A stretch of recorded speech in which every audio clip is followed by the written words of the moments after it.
Nusantara, jumpa lagi bersama Karni di sini. Haha, boom, pica. Oke, jadi pada hari ini kita akan menjawab satu pertanyaan yang diberikan oleh salah satu sobat Nusantara. Kebetulan dia adalah kenalannya Karni. Jadi kenalannya Karni ini, sobat Nusantara kita kali ini bernama Adik Lena. Jadi Adik Lena ini kemarin dia sempat chat, katanya seperti ini, Kak Karni tolong dong bahas gimana sih cara buat kita itu tidak bingung dan juga tidak salah pilih jurusan, biar pada saat kita sudah kuliah nantinya kita tidak menyesal tuh, biar cepat selesai juga perkuliahannya. Oke, jadi terima kasih banyak untuk Adik Lena. Semoga Adik Lena nonton video ini ya. Jadi kita akan membahas bagaimana cara supaya biar tidak salah mengambil jurusan. Tapi sebelum itu, Sobat Nusantara semua jangan lupa untuk berikan like, komen, dan subscribe channel ini supaya mendukung channel ini lebih berkembang dan berbagi hal-hal menginspirasi tentunya. Oke, kita langsung saja membahas ya. Jadi, bagaimana caranya supaya tidak salah memilih jurusan? Yang pertama, kita harus sadari dulu apa yang kita sukai. Apa sih minat bakat yang ada di dalam diri kita? Seperti itu ya.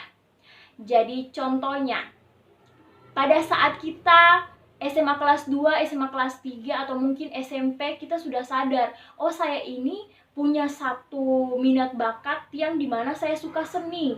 Berarti kalau misalkan seni, banyak tuh, ada yang tulisan, puisi, tari. Jadi dari situ Sobat Nusantara semua bisa list, bisa tulis dulu daftar list jurusan-jurusan yang berhubungan dengan seni apa-apa saja. Dan dari situ kita bisa menentukan jurusan yang bakalan nantinya kita ambil pada saat melanjutkan ke jenjang perkuliahan S1, seperti itu ya. Ketika sudah menulis daftar list jurusan-jurusan yang kita sukai, kemudian kita mulai jabarkan satu persatu. Dari situ kita mulai lihat sesuai dengan minat bakatnya kita, biar nanti kita tidak salah saat memilih jurusan. Kemudian pada saat itu kita juga bisa berpatokan kepada siapa sih orang yang kita idolakan. Contohnya, si A ini dia mengidolakan si Mawar. Si Mawar yang berprofesi sebagai penyanyi atau sebagai penari internasional. Dari situ dia ingin yang si A ini ingin menjadi si Mawar yang bisa menari dengan bagusnya, seperti itu, bisa terkenal. Berarti jurusan yang diambil tentunya sarjana seni. Jadi seperti itu ya, kita harus bisa tahu minat bakat, kemudian bisa juga dari orang yang kita idolakan, seperti itu. Kemudian kita bisa riset dulu, bisa cari-cari dulu di internet, kemudian bisa tanya-tanya juga dengan kenalan-kenalan, ataupun tanya kepada orang tua, ibu bapak saya ini sukanya ini, saya punya minat bakat A, B, C.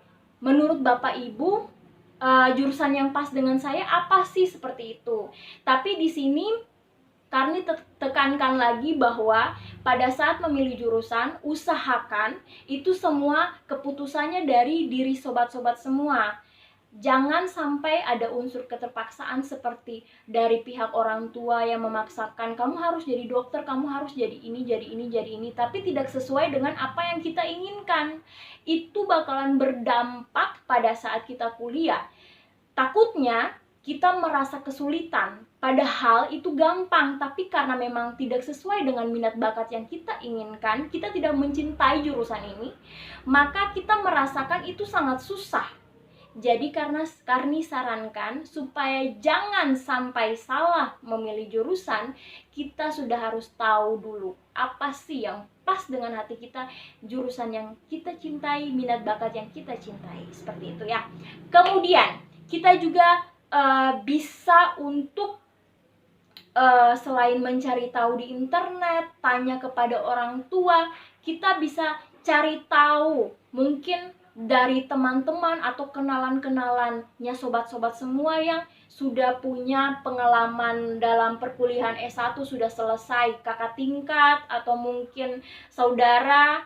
Bisa tanya, Kak, ini saya minat bakatnya seperti ini, Tapi saya masih bingung untuk memilih jurusan yang pas. Saya sudah buat daftar list 1, 2, 3, tapi saya masih bingung. Tolong dong Kak untuk bantu saya menentukan jurusan yang pas dengan apa yang saya inginkan. Jadi di situ sobat-sobat semua bisa saling bertukar pikiran.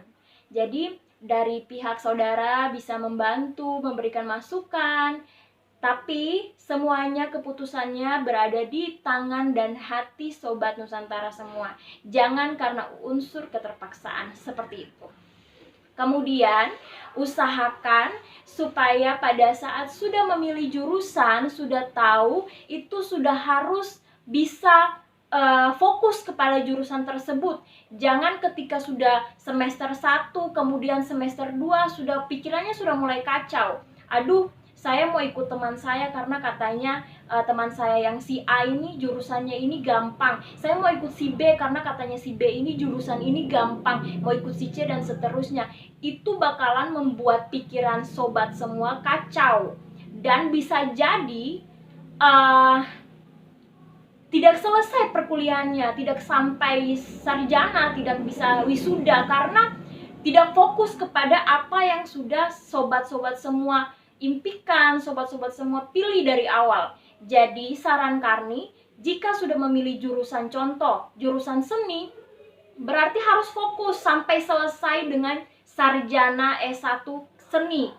Jangan sudah semester 1 tapi masih bingung-bingung lagi, masih terpengaruh dengan si A, B, dan C dan lain-lain segala macam. Jadi harus fokus.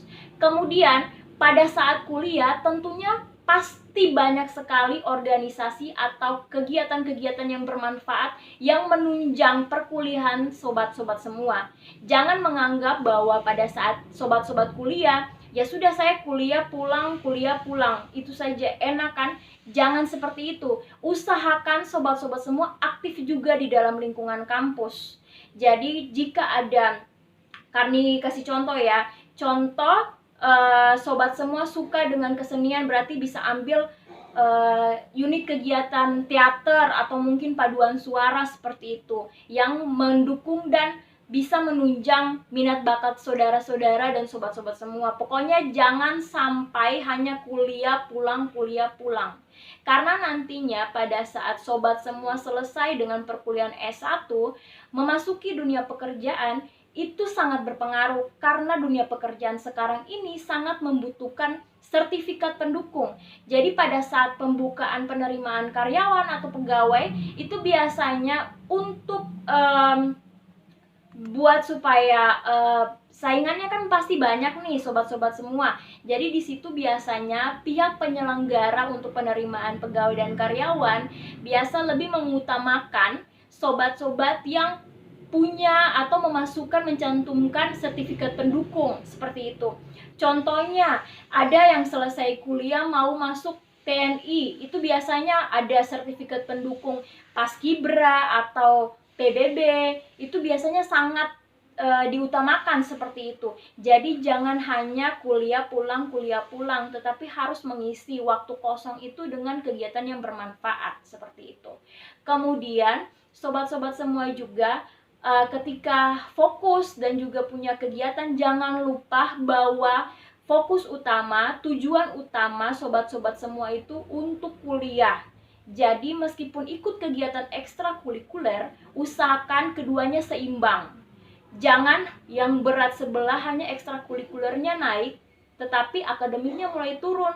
Itu akan mengganggu dan memperhambat sobat-sobat semua untuk mencapai kelulusan tepat waktu. Jadi Karni sarankan untuk keduanya ini imbang. Dan ingat fokus utama, tujuan utama adalah menyelesaikan perkuliahan agar cepat selesai seperti itu.